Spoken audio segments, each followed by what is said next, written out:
مرحبا بنات، كيفكم اليوم؟ ان شاء الله الكل بألف خير. قبل ما نبلش بفيديو اليوم لا تنسوا لايك شير كومنت سبسكرايب، وكذلك حابة اشكركم على 113 مشترك في القناة وعلى تفاعلكم الرهيب مع كل فيديوهاتي. وهذه كل الفيديوهات اللي تخص ملكة الموضة راح تشوفوها تحت بالديسكريبشن. وكذلك هذا حسابي على انستغرام اذا حابين تتابعوني. وخلي نبع الفيديو ما هو رمز الاستبدال وكيفية استعماله.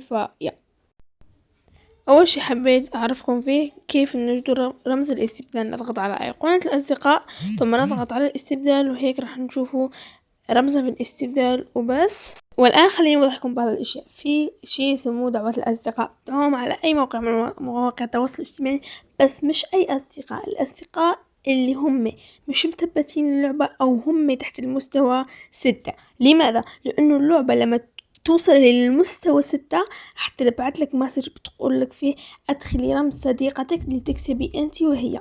فهي بتكسب اول هدية وانت بتكسبي فستان. فهي بتظهر على مثل هذه الصورة اللي حطها لكم فوق. طيب، يعني انه لما تكون صديقتك تحت المستوى 6 ففيك تسليلها رمزك، وهي يعني تحطه عندها، فهي بتكسب فستان وانت بتكسبي هدية.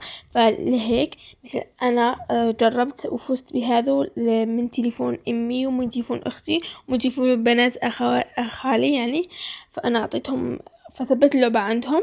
لما وصلت المستوى 6 كتبت رمزي، كل مرة اكتب رمزي وربحت كل هذه.